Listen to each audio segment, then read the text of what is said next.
तो आज की क्लास हम लोग शुरू करते हैं भाई with the new topic of time value of money which is depreciation. With depreciation, ठीक है ना। समझो भाई, समझो। क्वेश्चंस करेंगे और समझेंगे। पहले समझेंगे फिर क्वेश्चंस करेंगे। पहले क्वेश्चंस ढूंढ तो ले भाई। क्वेश्चंस तुम कहाँ हो? क्वेश्चंस तुम कहाँ हो भाई, कहाँ हो?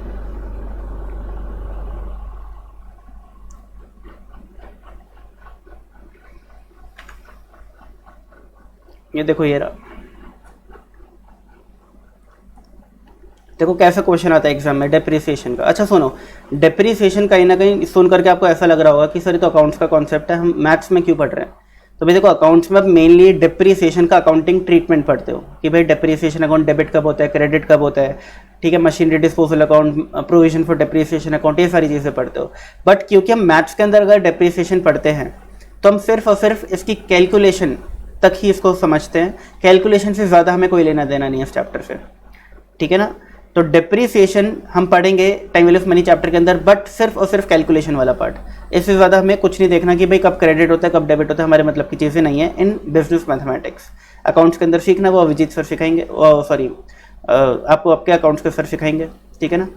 If the value of car gets depreciated, if the value of car gets depreciated by 20% per annum, if the value of car gets depreciated by 20% per annum, estimated value at the end of 5 years if present value of 24,000 is।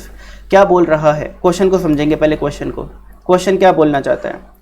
Question एक simple सी चीज़ बोलना चाहता है कि भाई आज जो गाड़ी है, एक गाड़ी है, उसकी वैल्यू, प्रेजेंट वैल्यू यानी आज की वैल्यू, प्रेजेंट मतलब कि आज, प्रेजेंट यानी कि आज, टुडे इज द प्रेजेंट।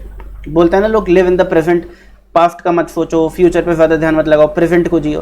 तो present is what? Current movement, ठीक है ना। 1 साल, 2 साल, 3 साल, 4 साल और 5 साल। हम जानना चाहते हैं कि अगर आज एक गाड़ी 24,000 रुपये की है, उसका रेट ऑफ डेप्रीसिएशन 20% है, तो इसकी वैल्यू आफ्टर 5 ईयर्स कितनी होगी? इसकी वैल्यू आफ्टर 5 ईयर्स कितनी होगी, हम जानना चाहते हैं। तो आप बोलोगे सर तो बहुत ईजी क्वेश्चन है। मैं बोलूँगा बिल्कुल ईजी है भाई, बट मैं आपको इसकी ट्रिक समझाऊंगा। ट्रिक से क्वेश्चन और सुपर डुपर ईजी हो जाएगा, ठीक है ना। समझने के लिए पहले एक चीज़ समझो मुझसे, बहुत बढ़िया चीज़ समझा रहा हूँ भाई, ध्यान से सुनना मेरी बात है। लेट से आज मैंने एक मशीन खरीदी 1 लाख रुपीज़ की। कितने की? 1 लाख रुपए की आज खरीदी। आज क्या है? Time period 0। 1 साल बीता, 2 साल बीता, 3 साल बीते, 4 साल बीते, 5 साल बीत गए, और मैं जानना चाहता हूं कि आफ्टर 5 ईयर इसकी रिटर्न डाउन वैल्यू या फिर स्क्रैप वैल्यू क्या होगी, ठीक है ना। इसकी रिटर्न डाउन वैल्यू या फिर स्क्रैप वैल्यू क्या होगी? लेट से इस मशीन की लाइफ ही 5 साल है, इसकी लाइफ ही 5 साल है, तो 5 साल बाद की जो वैल्यू है उसको हम स्क्रैप वैल्यू भी बोल सकते हैं, क्योंकि लाइफ खत्म होने के बाद तो मशीन कैसे बिकती है? कूड़े के भाव बिकती है, कोई और खरीदेगा थोड़ी ना उसको। उसकी लाइफ ही 5 साल थी, 5 साल चल गई भाई, खत्म काम, तो उसकी स्क्रैप वैल्यू बोल देंगे, ठीक है ना। तो उसकी रिटर्न डाउन वैल्यू या फिर स्क्रैप वैल्यू कितनी हम जानना चाहते हैं। If the rate of depreciation is 10% per annum, 10% per annum, if the rate of depreciation is 10% per annum, तो आप क्या बोलोगे? आप बोलोगे सर तो बहुत ईजी है, पहले साल का डेप्रीसिएशन और WDV बेसिस, ठीक है ना, WDV बेसिस। पहले साल का डेप्रीसिएशन 1 लाख का 10% विच इज 10,000, तो सर 1 साल बाद जो मशीन की वैल्यू बचेगी वो होगी कितनी? 90,000। फिर जब सेकेंड ईयर हम मशीन यूज़ करेंगे तो अगेन 10% डेप्रीसिएशन लगेगा, 90,000 का 10% लगेगा। रिटर्न डाउन वैल्यू मेथड क्या बोलता है कि जो भी करंट ईयर की ओपनिंग वैल्यू है उस पर डेप्रीसिएशन चार्ज करो, ना कि कॉस्ट पर, ठीक है ना। तो 90,000 का 10% विल बी 9,000, तो उसकी वैल्यू कितनी बचेगी? 90,000 माइनस 9,000, 81,000। फिर थर्ड ईयर जो डेप्रीसिएशन चार्ज होगा वो कितना होगा? 81,000 का 10% विच इज 8100। तो बताओ 81,000 में 8100 अगर हम माइनस करते हैं तो 72,900 बचता है। फिर फोर्थ ईयर का कितना डेप्रीसिएशन चार्ज होगा? 7290, 10% ऑफ 72,900 कितना बचेगा? 65,610। और लास्ट ईयर का डेप्रीसिएशन कितना लगेगा? 6561। क्या आंसर आ गया? Final answer 59,049। ठीक है ना। तो देखो कितना ईजी था, बट एग्जाम में क्या हमें ऐसे करना है? Answer is no, absolutely no. इतना टाइम थोड़ी ना होता है हमारे पास एग्जाम में। 1 मिनट में एक क्वेश्चन आपको अगर सॉल्व करना है तो ये तो बहुत टाइम कंज्यूम कर जाएगा आपका, ठीक है ना। तो हम क्या करेंगे, हम एग्जाम में एक ट्रिक यूज़ करेंगे। ट्रिक है, ध्यान से सुनना। मैं अज्यूम कर रहा हूँ कि सारे बच्चों के पास आज कैलकुलेटर है। फ़ोन वाला कैलकुलेटर नहीं चाहिए हमको, चाहिए नॉर्मल कैसियो वाला कैलकुलेटर, कैसियो वाला, ठीक है ना। कैसियो सिटीजन का जो एक नॉर्मल कैलकुलेटर होता है वो वाला मैं अज्यूम कर रहा हूँ सारे बच्चों के पास आज है, ठीक है ना। अब सुनो, ध्यान से सुनना मेरी बात, ठीक है ना। 10% अगर डेप्रिसिएशन है, 10% अगर डेप्रिसिएशन है, मशीन की वैल्यू 1 लाख रुपए है, तो आफ्टर वन ईयर 10% तो वैल्यू डिक्रीज हो गई, तो मशीन की वैल्यू बची कितनी है? 90% ऑफ 1 लाख विच इज 90,000। ये क्या है मशीन की वैल्यू आफ्टर 1 ईयर। अच्छा, ये पूरी की पूरी फिगर कितनी है? 90,000। 90,000 का 90% कितना होता है? 81,000। तो ये जो वैल्यू आ गई, अब ये क्या आ गई? Value after 2 years of usage. 2 साल का हमने क्या किया, इसमें डेप्रिसिएशन हटा दिया। फिर ये जो पूरी वैल्यू है कितनी है? 81,000। इसका अगर मैं 90% कर देता हूँ तो कितना आएगा? 729,000। 729,000 का अगर मैं फिर 90% कर देता हूँ तो क्या आंसर आएगा? 65,610। और 65,610 का अगेन मैं 90% कर देता हूँ तो मेरा आंसर क्या आएगा? 59,049। तो देखो मैं क्या कर रहा हूँ, मैं 1 लाख का 90% जब करता हूँ तो मेरे फर्स्ट ईयर के एंड पे जो वैल्यू है वो आ जाती है। फिर मैं 1 लाख इंटू 90% करता हूँ तो क्या होता है? 2 साल बाद जो वैल्यू है वो आ जाती है। फिर मैं 1 लाख इंटू 90% करता हूँ तो 3 साल बाद जो वैल्यू है मशीन की वो आ जाती है आफ्टर डिप्रिसिएशन। और अगर मैं 4 बार 90% को मल्टीप्लाई करूंगा 1 लाख में तो 4 साल बाद की वैल्यू आ जाएगी, और 5 बार मल्टीप्लाई करूंगा 90% को तो 5 साल बाद की वैल्यू आ जाएगी। तो देखो ये थोड़ा इजी हो गया देखने में कि सर 1 लाख इंटू 90% करो और 5 साल बाद की वैल्यू आ जाएगी। बट अगेन इसमें भी आपका टाइम ज़्यादा कंज्यूम हो जाएगा। कैलकुलेटर पे करोगे अगर आप तो आपका टाइम कंपैरेटिवली ज़्यादा कंज्यूम हो जाएगा।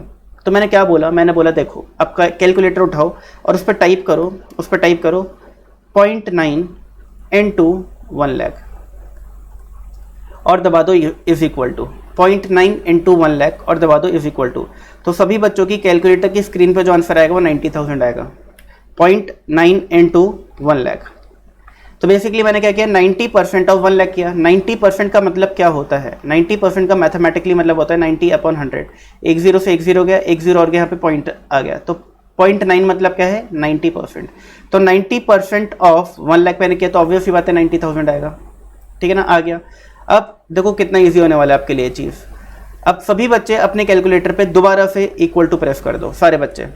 देखो आपका आंसर आ जाएगा 81,000। दोबारा से इक्वल टू प्रेस कर दो तीसरी बार, आपका आंसर आ जाएगा 72,900।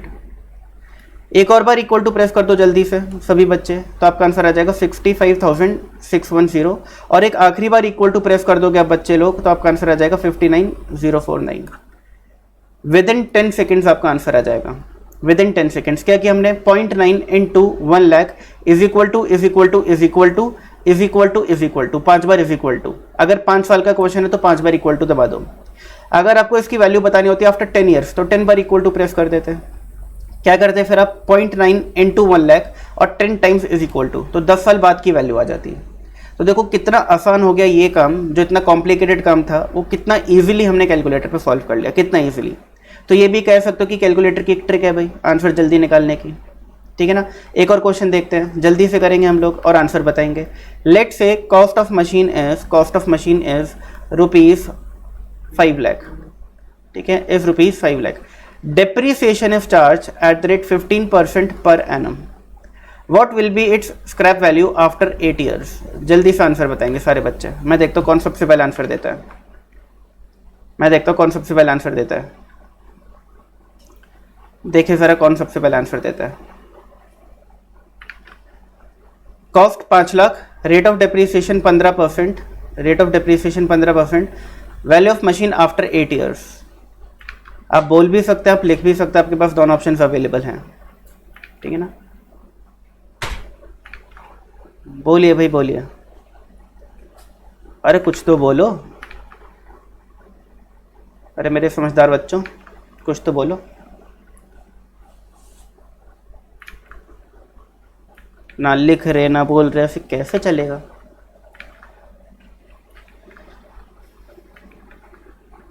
नहीं आया क्या? देखो मैं एक और क्वेश्चन, ये वाला और क्वेश्चन सॉल्व करवाता हूँ आप लोगों को, फिर हम एक क्वेश्चन और करेंगे, उसका आंसर बट मुझे चाहिए, ठीक है ना। उसमें कोई भी वो नहीं है, छूट नहीं है।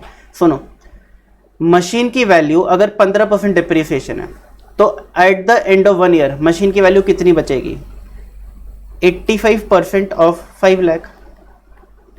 अगर रेट ऑफ डिप्रिसिएशन आपका 10% है तो एक साल बाद, ठीक है ना, अगर आज 100 रुपये की चीज़ है तो 10 रुपये उसमें माइनस हो जाएंगे तो कितना बचेगा? 90 रुपीज़ बचेगा, ठीक है ना। बट अगर अगर अगर अगर उस पर 15% डिप्रिसिएशन है तो 90 की जगह 85 बचेगा, 85, ठीक है ना। 100 रुपये की चीज़, 15 रुपये डिप्रिसिएशन, तो 85 उसकी वैल्यू हो गई।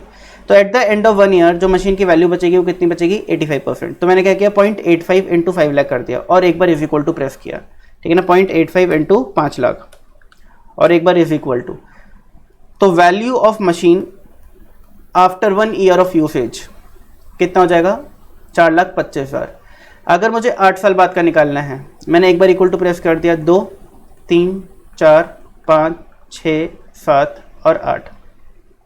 एक बार प्रेस कर चुका हूँ, 2, 3, 4, 5, 6, 7, 8। तो इसका जो आंसर आ जाएगा वो आ जाएगा 1,36,245.26। This will be the value of machine after 8 years. बताओ जी, समझ आया हाँ या ना? सभी बच्चे बोलेंगे समझ आया हाँ या ना? हाँ जी, हाँ तन्वी पूछिए। 5 लाख क्यों किया? क्योंकि मशीन की जो कॉस्ट है 5 लाख है, इसलिए।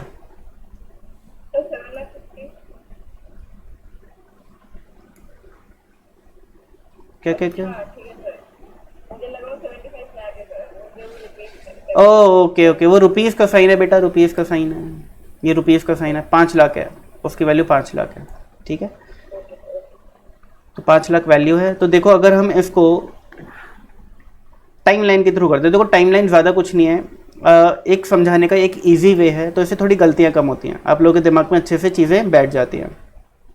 1, 2, 3, 4, 5, 6, 7 और 8, 8 साल का क्वेश्चन है। 1, 2, 3, 4, 5, 6, 7, 8। अगर आप स्लो इस क्वेश्चन को कर दे तो आप क्या बोलते हैं? सर फर्स्ट ईयर का डिप्रिसिएशन 12th क्लास में मैम कराती थी ना कि 5 लाख का 15% 75,000 होता है। तो आफ्टर 1 ईयर मशीन की वैल्यू कितनी बचेगी? 4,25,000 रुपये। फिर आप 4,25,000 रुपये का 15% निकालते, फिर यहाँ पे कुछ वैल्यू लिखते, फिर इस वैल्यू का 15% निकालते, फिर यहाँ पे सब्ट्रैक्ट करके लिखते। ऐसे करते करते करते आप देखते हैं कि 8 साल बाद मशीन कितने की होगी। बहुत लेंदी प्रोसेस हो जाता है, टाइम कंज्यूमिंग प्रोसेस हो जाता है। मैंने क्या बोला कि भाई अगर आप 0.85 इंटू 5 लाख करते हो, 0.85 इंटू 5 लाख करते हो और एक बार इज इक्वल टू प्रेस करते हो तो आपको ऑटोमेटिकली कौन सा आंसर मिल जाता है? Eight the end of 1 year क्या वैल्यू होगी। दूसरी बार इक्वल टू प्रेस करते हो तो आपको कौन सा आंसर मिल जाता है कि 2 साल बाद क्या वैल्यू होगी। 3 बार इक्वल टू प्रेस करते हो तो 3 साल बाद का आंसर मिल जाता है। तो अगर आपको 8 साल बाद का आंसर चाहिए तो total 8 times equal to press कर दो, तो 0.85 इंटू 5 लाख और 1, 2, 3, 4, 5, 6, 7, 8 बार इक्वल टू प्रेस कर दो, आपका आंसर आ जाएगा। बहुत इजी, मतलब मैंने आपको एक सुपर डुपर इजी टेक्निक बता दी इसका आंसर निकालने की। और अगर आपको ये टेक्निक समझ आई है, अगर आपको ये टेक्निक समझ आई है तो जल्दी से फटाफट विदाउट वेस्टिंग एनी टाइम मुझे 48th क्वेश्चन का आंसर बता दो। 48th क्वेश्चन का आंसर बता दो जल्दी से विदाउट वेस्टिंग एनी टाइम। बताओ भाई।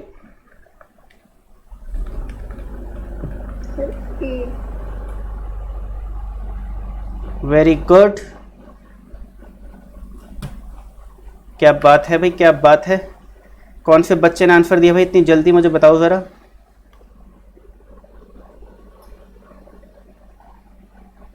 वेरी गुड, ठीक है ना। ऑप्शन ए है जो, वो आपका राइट आंसर आ जाएगा। हमने क्या किया? 0.8 इंटू 24,000, 0.8 इंटू 24, 0.8 क्यों किया? क्योंकि 20% डिप्रिसिएशन था, ठीक है ना। तो eight the end of 1 year कितनी वैल्यू बचेगी? 80%, जो स्टार्टिंग में थी उसका 80%, ठीक है ना। तो 0.8 इंटू 24,000 किया और एक बार इक्वल टू प्रेस किया तो WDV at the end of 1 year आ गई। दो बार इक्वल टू प्रेस किया तो WDV at the end of 2 year आ गई। मुझे 5 साल बाद का निकालना है, 5 साल बाद का, तो मैंने 5 बार इक्वल टू प्रेस किया टोटल, तो मेरा आंसर आ गया 7864.32। एग्जैक्ट सेम आंसर आएगा आपके कैलकुलेटर पे। ठीक है ना। तो एक क्वेश्चन जिसमें आप लोग टाइम वेस्ट करते हैं, ठीक है ना, हमने विद इन 10 सेकेंड इसको सॉल्व कर लेना है एग्जाम में। कितना टाइम बचेगा हमारा, ठीक है ना, कितना ज़्यादा टाइम बचेगा। तो यही अप्रोच आपको यूज़ करनी है ना एग्जाम, ठीक है ना। अब सुनो मेरी बात, सुनो ध्यान से सुनना सारे बच्चे। अब आपको समझ आ गया कि इस क्वेश्चन को कैसे सॉल्व किया जाता है। क्वेश्चन सॉल्व करना आ गया, अब हम इसका फॉर्मूला बनाएंगे, ठीक है ना। देखो नॉर्मली क्या होता है, नॉर्मली क्या होता है, आपने हमेशा मैथ्स पढ़ी है, पहले फॉर्मूला बताते हैं लोग, फिर क्वेश्चन करवाते हैं। मैंने क्या किया, मैंने उल्टा किया। मैंने बोला कि पहले क्वेश्चन करते हैं और अब फॉर्मूला सीखेंगे भाई, ठीक है ना। मैं उल्टा चलता हूँ थोड़ा, मैं बिल्कुल उल्टा चलता हूँ भाई, ठीक है। तो हमने क्या किया, 1 लाख, अगर हमें ये क्वेश्चन सॉल्व करना था ये वाला कि भाई 10 लाख 1 लाख की मशीन है, रेट ऑफ डिप्रिसिएशन 10% है, तो उसकी value at the end of 5 years क्या होगी। तो हमने क्या किया, 1 lakh into 90% into 90% into 90% into 90% into 90% किया और मेरा आंसर आ जाएगा। कितना आएगा, 59049, ये आंसर आएगा, ठीक है ना। हमने निकाला भी था, नॉर्मल मैनुअल तरीके से भी निकाला था एक एक करके। मैंने क्या बोला कि भाई इसको ऐसे भी लिख सकते हैं, 1 lakh into 90% into 90% into 90% into 90% into 90%। इसको देखो कैसे लिख सकते हैं, 1 lakh into 90% to the power 5 बोल सकते हैं, बिल्कुल सर बोल सकते हैं। इसको कैसे लिख सकते हैं, 1 lakh 1 minus 10/100 to the power 5। बोलो जी बोलो, 90% का क्या मतलब होता है, 0.9। 1 माइनस 10/100 का क्या मतलब होता है, 0.9। 0 से 0 जाएगा, एक 0 से यहाँ पे 0.1 आएगा, तो 1 माइनस 0.1 इज 0.9, एक ही बात है, ठीक है ना। तो मुझे क्या समझ आ गया कि सर अगर मुझे WDV या फिर स्क्रैप वैल्यू निकालनी है, अगर मुझे WDV या फिर स्क्रैप वैल्यू निकालनी है, तो मेरे लिए एक बहुत ही ईजी टेक्निक है। मैं क्या करूँगा, cost 1 minus rate of depreciation upon 100 to the power time, ये फॉर्मूला यूज़ करूँगा। अगर मुझे कॉस्ट या फिर WDV निकालनी है तो मैं क्या करूँगा, cost 1 minus rate upon 100 to the power time, ये फॉर्मूला यूज़ करूँगा। यही फॉर्मूला यूज़ किया है हम लोगों ने। बट अगर मैं इस फॉर्मूले को एज इट इज़ यूज़ करता हूँ तो मुझे थोड़ा टाइम लगता है। जैसे कि अगर मुझे ये क्वेश्चन करना होता, ये वाला क्वेश्चन करना होता सॉल्व, और मैं इस फॉर्मूले के थ्रू करता, तो मैं कैसे करता, देखो आप बोलते हैं सर कॉस्ट की जगह कॉस्ट लिख दो, ठीक है ना। 1 माइनस रेट ऑफ डेप्रिसिएशन की जगह 10/100 लिख दो, और 5 साल बाद की आपको WDV पता लगानी है तो ऊपर 5 लिख दो। फिर आप क्या करते, 1 लाख, ठीक है ना। फिर क्या करते, 1 minus 10/100 is 0.9 to the power 5, ठीक है ना। 1 माइनस 10/100 क्या होता है, 0.9 टू द पावर 5। फिर आप 0.9 टू द पावर 5 कैसे निकालते हैं, 0.9 इंटू इज इक्वल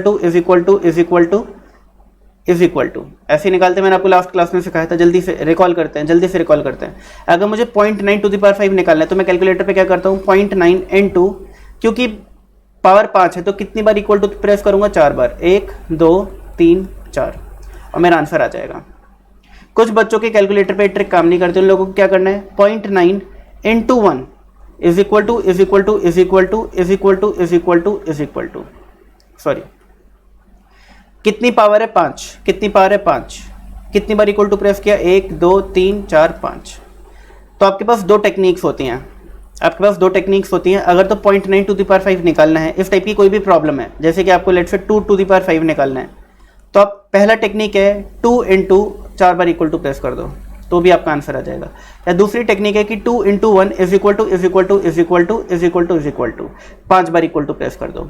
यानी अगर आप इंटू इज इक्वल टू करते हो डायरेक्टली तो 4 बार दबाना है, यानी जो भी पावर है -1 टाइम्स, पावर अगर 5 है तो -1 टाइम यानी 4 बार इक्वल टू दबाओगे। और अगर आप 2 इंटू 1 करके सोल्यूशन निकालना चाहते हो तो जितनी पावर है उतने टाइम्स इक्वल टू दबाना है, ठीक है ना। एक और क्वेश्चन देखते हैं, अगर मुझे 1.2 टू द पावर 7 निकालना है तो मेरे पास दो टेक्निक से मैं कैसे निकाल सकता हूँ, ध्यान से सुनो।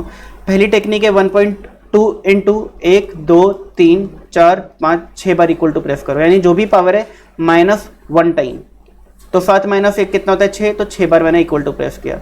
कुछ बच्चों के कैलकुलेटर पे टेक्निक काम नहीं करती, उनको क्या करना है, 1.2 इंटू 1 कर दिया तो जितनी पावर है उतनी बार इक्वल टू दबाना, 1 2 3 4 5 6 और 7, आंसर दोनों से सेम आएगा। जिन बच्चों के कैलकुलेटर पे टेक्निक काम करती है उनके कैलकुलेटर पे ये वाली टेक्निक भी काम करेगी, ठीक है ना, ये भी काम करेगी, कोई दिक्कत वाली बात नहीं है। जिन बच्चों के कैलकुलेटर पे ये टेक्निक भी काम नहीं करती, ये टेक्निक भी काम नहीं करती, उनके लिए भी एक टेक्निक होती है 1.2 इंटू दो बार मल्टीप्लाई दबाना है, 1.2 इंटू 2 बार मल्टीप्लाई, और फिर 7 पावर है तो -1 यानी 6 बार इक्वल टू 1 2 3 4 5 6। यानी ये वाली टेक्निक और ये वाली टेक्निक इक्वल टू प्रेस करने के मामले में तो बिल्कुल सेम है, बस फ़र्क ये है कि यहाँ पे एक बार मल्टीप्लाई का बटन दबता है और यहाँ पे 2 बार मल्टीप्लाई का बटन प्रेस किया जाता है, ठीक है ना। तो ये सारी कुछ टेक्निक्स है जो आप लोगों को आनी चाहिए, धीमे धीमे टाइम के साथ सीखते रहेंगे, कोई टेंशन वाली बात नहीं है। तो देखो मैंने क्या किया, अगर मुझको 0.9 टू द पावर 5 निकालना है तो सबसे पहले हम पहली टेक्निक से कैसे निकालेंगे, 0.9 इंटू, क्योंकि पावर 5 है तो 1 2 3 4 बार इक्वल टू, आइए जी प्रेस करें, 0.9 इंटू 1 2 3 4, जो आंसर आ गया वो इसका आंसर आ रहा है पूरा का पूरा। आंसर को मल्टीप्लाई कर दो कैलकुलेटर पे ही 1 लाख से, कैसे मल्टीप्लाई कर दो 1 लाख से, तो ये पूरा सॉल्व होकर के आपके पास कैलकुलेटर पे आ जाएगा, इज इक्वल टू प्रेस करने के बाद 59049। बट अगेन देखो ये वाली टेक्निक जो है ये कंपैरेटिवली थोड़ी लंबी है, जो हमने सीखा उससे। हमने तो क्या बोला कि भाई अगर रेट ऑफ डिप्रिसिएशन 10% है तो डायरेक्टली 0.9 इंटू 1 लाख प्रेस करो, 1 लाख क्या है कॉस्ट ऑफ मशीन, और जितने टाइम का क्वेश्चन है उतनी बार इक्वल टू प्रेस कर दो। तो this is the easiest way, ठीक है ना, to get your answer in case of depreciation. तो मुझे जल्दी से बताएंगे आप बच्चे लोग कि क्या आप लोगों को आर्यमन, जागृति, पूजा, राहुल, तान्या, विशाल, यशी ये चीज़ समझ आई जो हमने अभी देखा? जल्दी बोलो भाई, क्या आप लोगों को ये चीज़ समझ आया? किसी को कोई इशू है तो पूछ लेना, बिल्कुल भी शर्माना नहीं है, घबराना नहीं है, डरना नहीं है, पूछ लेना, स्ट्रेट अवे पूछ लो कि सर हाँ एक बार एक्सप्लेन कर दो, सर ये चीज़ समझ नहीं आई, ठीक है ना, पूछ लेना एक बार में, डरना नहीं है ना शर्माना है, ठीक है ना। तो देखो अब हम क्या करेंगे, अब हम डिप्रिसिएशन के कुछ क्वेश्चंस ट्राई करेंगे, ठीक है ना, हमें समझ तो आ गया ना डिप्रिसिएशन कैसे करते हैं, तो अब इसके क्वेश्चंस ट्राई करेंगे। तो देखो भाई देखो, कोई तो क्वेश्चन होगा भाई डिप्रिसिएशन का, कोई तो होगा।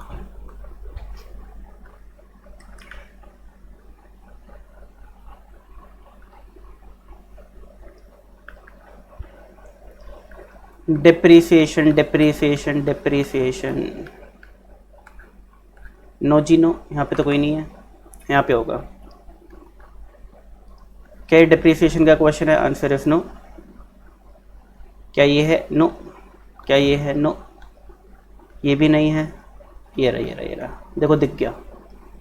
A machine worth rupees 4,90,040 is depreciated at 15% of its opening value at the end of each year। यानी इसका क्या मतलब हो गया? WDV method. यानी कि अगर मुझे डिप्रिशिएट करनी है, किसी भी मशीन को डिप्रिशिएट करना है, तो पहले साल का डिप्रिसिएशन क्या होगा? इस साल की ओपनिंग वैल्यू, ठीक है। यानी 1 लाख की मशीन है और 10% डिप्रिसिएशन है, तो 10% ऑफ 1 लाख कितना गया? 10,000। तो मशीन की वैल्यू कितनी बची? 90,000। अगर मुझे सेकेंड ईयर का डिप्रिसिएशन चार्ज करना है तो मुझे कैसे चार्ज करना है? 10% ऑफ इट्स ओपनिंग वैल्यू, यानी 90,000। यानी क्या हो गया? WDV मेथड हो गया, ठीक है ना। तो of its opening value each year when its value would reduce to 2 lakh rupees. अब बताओ ये मशीन 2 लाख रुपए की कितने सालों में हो जाएगी? कितना टाइम पीरियड इस मशीन को लगेगा 2 लाख का होने में? यानी कि अगर देखा जाए, मुझे इस क्वेश्चन के अंदर मशीन की WDV गिवन है, मुझे इस मशीन की कॉस्ट भी गिवन है कि मशीन कितने की है? 4,90,740, और मुझे इस मशीन का रेट ऑफ डिप्रिसिएशन भी गिवन है। आप लोग मुझे बताओगे कि इस क्वेश्चन में निकालना क्या है? फिर बताओ भाई, कौन बताएगा इस क्वेश्चन में निकालना क्या है? बोलो भाई बोलो। Okay, very good. तो जब सब कुछ गिवन है, एक ही चीज़ गिवन नहीं है, तो वो है टाइम निकालना है। अगर हम अपना फॉर्मूला लिखें, फॉर्मूला क्या होता है? WDV is equal to cost 1 minus R upon 100 to the power time. अब देखो ये फॉर्मूला जो है आपको रटने की ज़रूरत नहीं, आपको समझ आ गया होगा, हमने इसको समझा है अच्छे से कि ये फार्मूला बनता कैसे है, ये हमने समझ लिया है, तो आपको रटने की ज़रूरत नहीं है, ठीक है ना। ये फार्मूला है। अब इस फॉर्मूले के अंदर हमें WDV गिवन है 2 लाख रुपए, हमें कॉस्ट गिवन है 4,90,740, हम लोगों को रेट ऑफ डिप्रिसिएशन भी गिवन है। तो जो एक चीज़ गिवन नहीं है वो टाइम है। अब हमें टाइम निकालना है, तो देखो इस क्वेश्चन को इंपॉर्टेंट मार्क करेंगे पहले तो सारे बच्चे। अगर बुक नहीं मिली है कोई दिक्कत वाली बात नहीं है, बुक नहीं मिली होंगी अभी आप लोगों को, ठीक है ना। तो हम क्या करेंगे, हम अपने रजिस्टर्स में मार्क कर लेंगे कि भाई क्वेश्चन नंबर 66 इज इम्पॉर्टेंट। बाकी ये जो सॉफ्ट कॉपी है ये अगेन मैंने ग्रुप में सर्कुलेट कर दी थी, वैसे तो दोबारा कर दूंगा, कोई दिक्कत वाली बात नहीं है, ठीक है ना, क्योंकि कुछ नए बच्चे हैं उनको नहीं मिली होगी कॉपी, तो ग्रुप में दोबारा सर्कुलेट हो जाएगी इसकी सॉफ्ट कॉपी, तो आप क्वेश्चन घर पे प्रैक्टिस कर सकते हैं। अब देखिए इस सिचुएशन को सॉल्व करने के लिए आप क्या करेंगे, अगला स्टेप 4,90,000 एंड 40 को आप इक्वल टू के लेफ्ट हैंड साइड पे लेके आएंगे, तो डिवाइड हो जाएगा ये, और एक इसके बराबर आएगा 1 minus 15/100 to the power T. अच्छा मैं 1 माइनस 15/100 को 0.85 लिख देता हूँ सीधा सीधा 0.85, क्योंकि 1 माइनस 15/100 0.85 होता है, ठीक है ना। एलसीएम लोगे 100 तो 100 यहाँ पे आएगा, 100 माइनस 15 85/100 तो 0.85 हो जाएगा, या सिंपली एक जीरो से पॉइंट यहाँ पे आया, एक और जीरो से पॉइंट यहाँ पे आया, तो 1 minus 0.15 is 0.85 to the power T. अब हम क्या करेंगे, अगला स्टेप 2 लाख डिवाइडेड बाय 4,90,040 करेंगे। अगला जो स्टेप है वो बहुत इंपॉर्टेंट है, अच्छे से समझना है। ये करने के बाद हमारा आंसर आया 4,075,477, ठीक है ना, हमारा आंसर आ गया, और एक किसके बराबर है 0.85 टू दी पावर टी के बराबर है। हम लोगों को एक चैप्टर पढ़ना है, अभी हम लोगों ने किसी ने पढ़ा नहीं है, किसी भी बच्चे ने नहीं पढ़ा, और उस चैप्टर का नाम है लॉगरिथम्स। इसके आगे का जो सॉल्व है, इसके आगे का जो क्वेश्चन सॉल्व होता है, इसके आगे जो क्वेश्चन सॉल्व होते हैं वो सॉल्व किया जाता है यूजिंग लॉगरिथम्स। चैप्टर तो हमने पढ़ा नहीं है, बट हम तो भाई मैथ्स के टीचर हैं, हमारे पास तो हर चीज़ का इलाज है। तो इसके बाद ये क्वेश्चन कैसे सॉल्व होगा विदाउट यूजिंग लॉगरिथम्स वो मैं आपको बताने वाला हूँ, और यही स्टेप बहुत इंपॉर्टेंट है इस क्वेश्चन का। एग्जाम में कैसे करना है, आपके दिमाग में क्वेश्चन आएगा, सर एग्जाम में कैसे करेंगे, क्या एग्जाम में लॉग का यूज़ करके करें या फिर जो अभी आप बताने वाले हो ट्रिक उसका यूज़ करें। तो मैं आपको बोलूँगा कि एग्जाम में जो मैं अभी ट्रिक बताने वाला हूँ उसका यूज़ करना, क्योंकि लॉग का यूज़ करके बहुत लेंदी हो जाता है क्वेश्चन, बहुत लेंदी। लॉग का यूज़ कभी मत करना, लॉग का यूज़ कभी भी मत करना। लॉग का जहाँ यूज़ आपने करना शुरू किया समझ लो क्वेश्चन लेंदी हो गया, ठीक है ना। तो मैं आपको इसको ट्रिक के थ्रू सॉल्व करवाऊंगा, ट्रिक। अच्छा आप लोगों को पता होगा एक प्रॉपर्टी पता होगी, इंडिसेस की प्रॉपर्टी है वैसे तो वो प्रॉपर्टी क्या है, a to the power x is equal to a to the power y अगर है, a to the power x is equal to a to the power y अगर है, तो बोला जाता है कि x is equal to y होगा।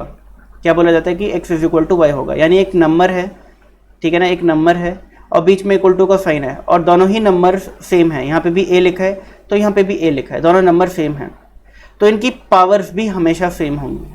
जैसे कि 5 की पावर 2 है और 5 की पावर x है, मैं बोलता हूँ find the value of x, तो आप बोलेंगे कि sir x is equal to 2 होगा, क्योंकि सर बेस सेम है 5 और 5, बीच में इक्वल टू का साइन है, तो पावर भी सेम होगी, तभी ये इक्वल रहेगा, वरना दोनों साइड डिसबैलेंस हो जाएंगी।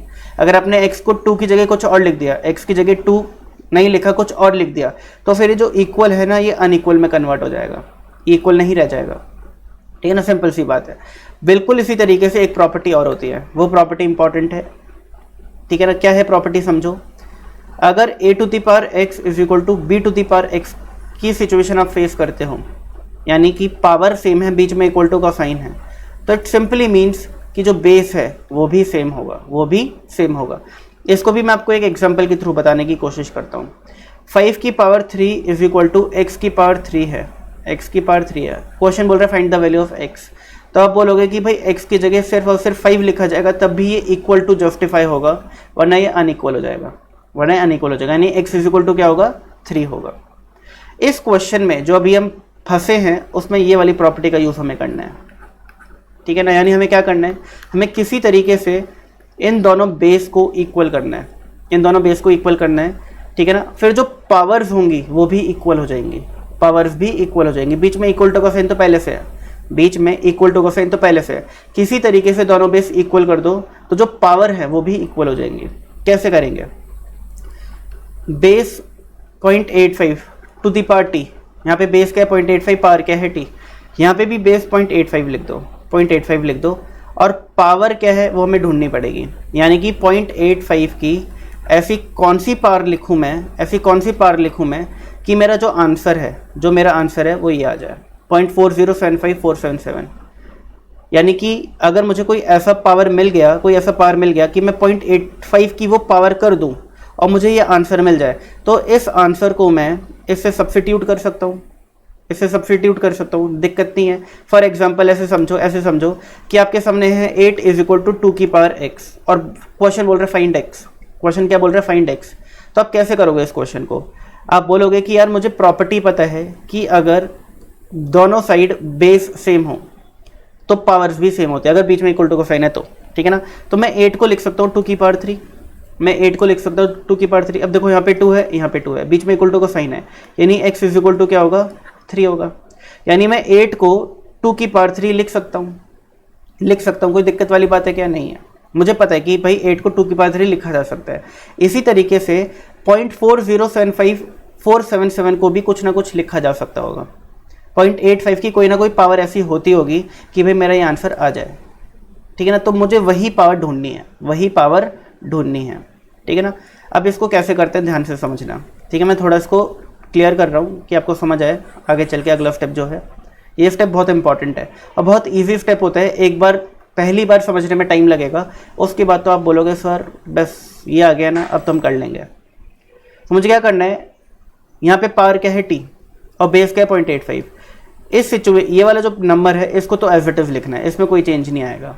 इक्वल टू को भी एज इट इज लिखना है, यहाँ पे भी कोई चेंज नहीं आएगा। जो चेंज आएगा वो आएगा दूसरी साइड जहाँ पे पावर नहीं है, तो यहाँ पर मुझे बेस कौन सा लिखना है? सबसे इंपॉर्टेंट ये वाला जो इक्वल टू के राइट हैंड साइड पर है, ये सेम बेस लिखना है।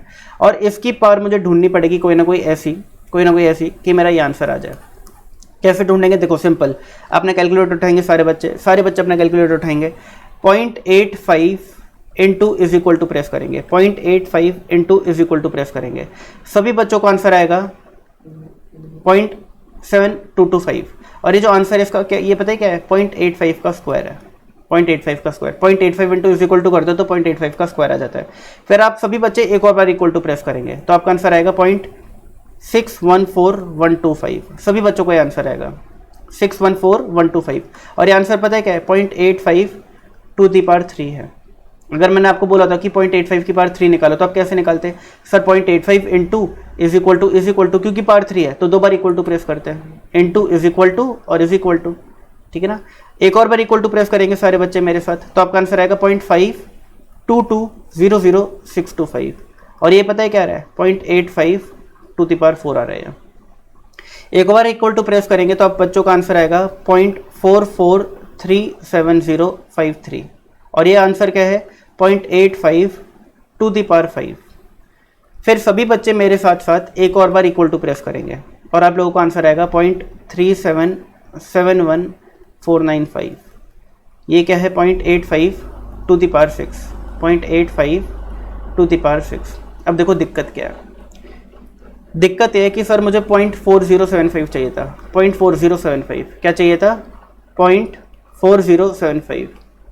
और वो तो आने से रहा, क्योंकि 0.85 की पावर जो है वो 0.44 समथिंग होता है और 0.85 की पावर 6.37 समथिंग होता है। और मैं आगे चल के और इक्वल टू दबाऊंगा तो मेरा आंसर और डिक्रीज ही होगा, यानी कि मुझे ये वाला आंसर नहीं मिलेगा। सिंपल सी बात है, वाला आंसर नहीं मिलेगा। बट मुझे एक चीज़ क्लियर हो चुकी है, मैंने एक चीज़ क्लियर कर ली अपने दिमाग में कि जो मेरी पावर है वो 5 और 6 के बीच में लाई करती है, 5 और 6 के बीच में लाई करती है। मेरी जो पावर है वो कहाँ लाई करती है? 5 और 6 के बीच में। यानी 0.8 की पावर 5 अगर मैं करूँ तो मेरा आंसर जो है वो 0.4075 नहीं आएगा, बट इससे थोड़ा ज़्यादा आएगा। कितना आएगा? 0.4437। अगर मैं यहाँ पे पावर 6 कर दूँ तो भी मेरा आंसर 0.4075 नहीं आएगा। कितना आएगा? 0.377, यानी थोड़ा कम। यानी मुझे क्या पता चल चुका है कि ये जो मेरी पावर आएगी, यहाँ पे जो मेरी पावर आएगी वो 5 भी नहीं है और वो 6 भी नहीं है, बट वो 5 और 6 के बीच में है, 5 to 6 के बीच में है, यहाँ कहीं है। यानी कि आपका जो टाइम है वो 5 या 6 के बीच में है, आपका जो टाइम है वो 5 या 6 के बीच में। देखो बेस इक्वल है तो पावर इक्वल होंगी। पावर मुझे एग्जैक्टली पता नहीं चली, बट मुझे आइडिया लगे कि जो पावर है वो 5 और 6 के बीच में है, ना 5 है ना 6 है, बट इसके बीच में है। क्योंकि 5 पावर करने पे मेरा 0.44 आता है, 6 पावर करने पे मेरा 0.37 आता है, और मुझे चाहिए था 0.40, और 0.40 इन दोनों के बीच में आता है। यानी मेरी पावर जो है वो 5 और 6 के बीच में है। अब मैं अपने ऑप्शंस देखूंगा। ऑप्शंस कहाँ हो तुम? अरे ऑप्शंस कहाँ हो तुम? पहला ऑप्शन क्या है? 4 साल 6 महीने। क्या ये 5 और 6 के बीच में? आंसर इज नो, तो गलत ऑप्शन है ये। 5 और 6 के बीच में नहीं है भैया, ठीक है ना। अगला ऑप्शन कहाँ हो तुम? अरे कहाँ गया? ये रहा। देखो जी, अगला ऑप्शन है 5 साल 7 महीने, 5 ईयर 7 मंथ, और ये ऑप्शन आपको दिख रहा होगा 5 और 6 के बीच में है, ना ही 5 साल है ना ही 6 साल है, बट 5 और 6 साल के बीच में है। अगला ऑप्शन सी है 4 साल 5 महीने, ये भी 5 और 6 के बीच में नहीं है, 4 साल 5 महीने, यानी ये 4 और 5 के बीच में है, बट 5 और 6 के बीच में मुझे चाहिए था, यानी ऑप्शन भी गलत है। तो मुझे इस तरीके से पता चल जाता है कि मेरा आंसर क्या होगा, 5 साल 7 महीने, ठीक है ना। आपका एग्जैक्ट आंसर नहीं आया, आपको एग्जैक्टली ये नहीं पता चला कि आपका आंसर 5 साल 7 महीने होगा, बट आपको ये पता चल गया कि मुझे जो ऑप्शन दिख जाएगा जो 5 और 6 के बीच में होगा वो ऑप्शन सही होगा। जो 5 साल और 6 साल के बीच में जो भी ऑप्शन होगा वो ऑप्शन सही होगा। और एक ही ऑप्शन ऐसा था जो 5 साल और 6 साल के बीच में था, और वो था ऑप्शन बी। तो इस टाइप के क्वेश्चन इस टेक्निक से किए जाते हैं, बहुत जल्दी सॉल्व हो जाते हैं, बहुत जल्दी। मेरा विश्वास रखना, इससे जल्दी कोई भी तरीका नहीं है इस क्वेश्चन को सॉल्व करने का, कोई भी तरीका ढूंढ लो, इससे आसान कोई तरीका नहीं है, ठीक है ना। और ये चीज़ मैं आपकी और ज़्यादा क्लियर करता हूँ, ठीक है ना, और क्वेश्चन करा करके। डिप्रिसिएशन का और भी क्वेश्चन करेंगे, उससे आपको और क्लैरिटी मिलेगी इस चीज़ पर। डिप्रिसिएशन का अगला क्वेश्चन प्रकट हो, देखो ये तो नहीं है, ये रहा, ये क्वेश्चन का इसी टाइप का है, आंसर इज नो, ये तो बहुत इजी क्वेश्चन है। A machine the useful life of which is estimated to be 10 year, cost rupees 10,000, rate of depreciation is 10% per annum, the scrap value at the end of its life is. जल्दी से answer बता दो इसका मुझे, क्या होगा, जल्दी बताओ भाई आंसर। क्वेश्चन ये रहा आपकी स्क्रीन पर। एक मशीन जिसकी कॉस्ट 10,000 रुपये है, 10% डिप्रिसिएशन है, उसकी वैल्यू 10 ईयर्स बाद कितनी होगी, 10 ईयर्स बाद कितनी होगी, जल्दी बताओ।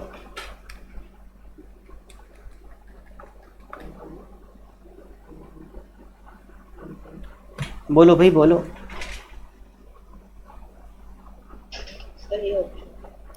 वेरी गुड भाई, वेरी गुड। किसने आंसर दिया था भाई, किसने आंसर दिया, जल्दी जल्दी बता दो। अरे आंसर बताने वाला बच्चा कहाँ गायब है। ओके, विशाल गुप्ता ने आंसर दिया, वेरी गुड विशाल। ये देखो कितना इजी क्वेश्चन है। अगर 10% डिप्रिसिएशन है तो एक साल के बाद जो मशीन की वैल्यू बचेगी वो 90% बचेगी, 90% ऑफ 10,000। अगर आप इक्वल टू प्रेस करते हो 0.9 इंटू 10,000 तो आंसर क्या आता है, 9,000। एक बार इक्वल टू प्रेस करने पे क्या है, एक साल बाद की वैल्यू। अगर आपको 10 साल बाद की वैल्यू चाहिए तो 2, 3, 4, 5, 6, 7, 8, 9 और 10 बार इक्वल टू प्रेस कर दो। आपका आंसर कितना आ जाएगा, आपका आंसर आ जाएगा 3486.78, ठीक है ना। आप पॉइंट को इग्नोर कर सकते हो, कोई दिक्कत वाली बात नहीं होती, ठीक है ना, कोई दिक्कत वाली बात नहीं है। आप ये नहीं बोलोगे कि सर मेरा आंसर एग्जैक्टली तो नहीं आ रहा, ठीक है ना, तो हम बोलेंगे कि कोई दिक्कत नहीं है भाई, आंसर्स जो हैं, ऑप्शंस जो है राउंड ऑफ करके दे रखे हैं, तो आप भी राउंड ऑफ करके देख लो कौन सा सही है। आइए जी, ये वाला क्वेश्चन करते हैं हम लोग, ये वाला क्वेश्चन करते हैं, और आपको जो कॉन्सेप्ट अभी हमने किया था उसकी और बेटर क्लैरिटी मिलेगी, ठीक है ना। A machine is depreciated at rate of 20% on reducing balance, तो रेट ऑफ डिप्रिसिएशन कितना है, 20%। The original cost of the machine was 1 lakh रुपए and the ultimate scrap value was 30,000। The effective life of machine is, machine खरीदी गई थी 1 लाख रुपए की, 1 लाख 1 लाख, और इसकी रिटर्न डाउन वैल्यू जो है या फिर स्क्रैप वैल्यू जो है, स्क्रैप वैल्यू वो कितनी है, 30,000। बताओ जी इस मशीन की लाइफ कितनी है, हम जानना चाहते हैं इस मशीन की लाइफ कितनी है। हम अगेन 30,000 इज इक्वल टू क्या करेंगे, 1 lakh 1 minus 20/100 to the power T, ठीक है ना। फॉर्मूले में सिर्फ वैल्यूज पुट करिए। बताओ जी 30,000/1 लाख, 30,000/1 लाख किसके बराबर हो जाएगा, 0.80 टू दी पावर टी के बराबर हो जाएगा, ठीक है ना। 1 माइनस 0.2 इज 0.8 या फिर 0.80, एक ही बात है, कोई फर्क नहीं पड़ता। ओके जी, अगला स्टेप क्या होगा भाई, 30,000/1 लाख 0.3 हो जाएगा और 0.80 टू दी पावर टी के बराबर है। आओ जी आओ, याद करो वो बातें जो थोड़ी देर पहले हुई हैं। जब भी ऐसी सिचुएशन में फंसेंगे हमें एक ही प्रॉपर्टी याद करनी है, ठीक है ना, कि भाई दोनों साइड बेस इक्वल कर दो, बीच में इक्वल टू का साइन है तो पावर ऑटोमेटिकली सेम हो जाएगी। पावर सेम हो जाएगी तो मुझे टी पता चल जाएगा कि क्या है, टाइम पता चल जाएगा। और मैंने क्या बोला था कि जिस बेस में पावर टी होती है इस बेस को आपको कभी भी नहीं छेड़ना होता, इसको तो एज इट इज लिखोगे, छेड़ना किसको है, जहाँ पे पावर नहीं गिवन। तो 0.3 को क्या लिखूंगा मैं, 0.8 टू दी पावर समथिंग। ये समथिंग आपको ढूंढना है। जैसे आपने समथिंग ढूंढ लिया तो आपका time is equal to something हो जाएगा, पता चल जाएगा कि टाइम क्या है। तो हम क्या करेंगे, हम कैलकुलेटर उठाएंगे, 0.8 इंटू इज इक्वल टू करेंगे, क्या करेंगे 0.8 इंटू इज इक्वल टू, और आपका आंसर आएगा 0.64, और ये क्या है 0.8 का स्क्वायर। क्या 0.3 आ गया, नहीं, तो एक और बार इक्वल टू प्रेस करेंगे, अब आएगा 0.512, और ये क्या है 0.8 का क्यूब। क्या 0.3 आ गया आंसर इसमें, तो एक और बार इक्वल टू प्रेस करेंगे, आंसर आएगा 0.4096। ये क्या है 0.8 की पावर 4। क्या 0.3 आ गया आंसर इसमें, एक और बार इक्वल टू प्रेस करेंगे तो आंसर आएगा 0.32768। ये क्या है 0.8 टू द पावर 5। क्या 0.3 आ गया आंसर इसमें, आंसर इसमें, तो हम क्या करेंगे, एक और बार इक्वल टू प्रेस करेंगे और आपका आंसर आएगा 0.262144, और ये क्या है 0.8 की पावर 6। दिक्कत क्या है, मुझे चाहिए था 0.3 या फिर 0.30, एक ही बात होती है, ये 0.000, 0.300, कितने भी जीरोस लगा लो, बात एक ही है, ठीक है ना। 0.3 या 0.30, 0.300 बात एक ही होती है।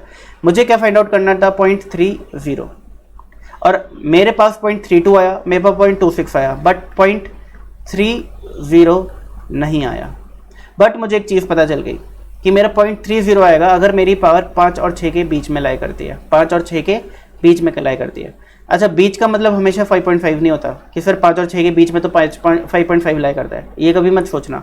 बस ये सोच लेना कि भाई आपका आंसर 5 से थोड़ा ज़्यादा आएगा, 6 से थोड़ा कम आएगा। वो कितना ज़्यादा है कितना कम है उसका आइडिया ऐसे नहीं लगता, ठीक है। आपको एग्जैक्ट आंसर चाहिए, अगर एग्जैक्ट आंसर चाहिए तो आपको लॉग का यूज़ करना पड़ेगा। लॉग का यूज़ करे बिना हमारा काम चल जाता है, बट ठीक है ना। अब देखो, मुझे क्या पता चल चुका है कि मेरा जो आंसर है वो ना ही 5 है ना ही 6 है, बट 5 और 6 के बीच में है। ना ही 5 है ना ही 6 है, क्योंकि 5 अगर 0.8 टू द पावर 5 लिखता हूँ तो 0.30 नहीं आता, 0.32 आता है।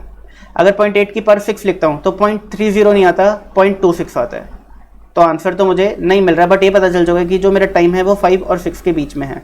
अब मैं ऑप्शन ढूंढूंगा, भाई कौन सा ऑप्शन है जो 5 और 6 के बीच में है। क्या ये है, नहीं। क्या ये है, हाँ। क्या ये है, नहीं, ठीक है ना। 5 फल 4.5 फल, क्या 5 और 6 के बीच में है, answer is no.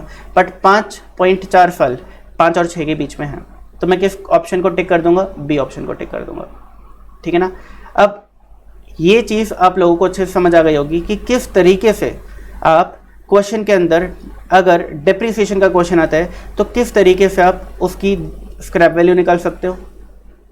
Scrap value निकालने का तो टेक्निक तो कैलकुलेटर वाली है, एकदम आसानी से हो जाती है, ठीक है ना। वो तो विद इन 10 सेकेंड्स उसका आंसर आ जाता है, विद इन 10 सेकेंड्स। जैसे हमने ये वाला क्वेश्चन किया था, इसका आंसर विद इन 10 सेकेंड्स आ जाता है। इसमें हमें क्या निकालनी होती है, स्क्रैप वैल्यू निकालनी होती है। और एक हमने समझ लिया कि अगर डेप्रिसिएशन का क्वेश्चन आता है तो उसके अंदर हमें या तो स्क्रैप वैल्यू निकालनी होती है या फिर टाइम निकालना होता है। टाइम यानी कि लाइफ ऑफ मशीन, टाइम यानी कि लाइफ ऑफ मशीन, ये दो ही चीज़ निकालने को आती हैं, ठीक है ना। दोनों ही क्वेश्चन ईजी है, ये वाला सुपर डुपर ईजी है और ये कंपैरेटिवली थोड़ा कम ईजी है इन कंपैरिजन टू ये वाला क्वेश्चन, बट दोनों ईजी हैं, इतना मुश्किल कुछ भी नहीं है, ठीक है ना। तो बताओ यहाँ तक की सारी बातें क्लियर है क्या आप लोगों को, जल्दी बोल दो भाई। आज आर्यमन, जागृति, पूजा, राहुल, तान्या, विशाल, यशी, बोलो।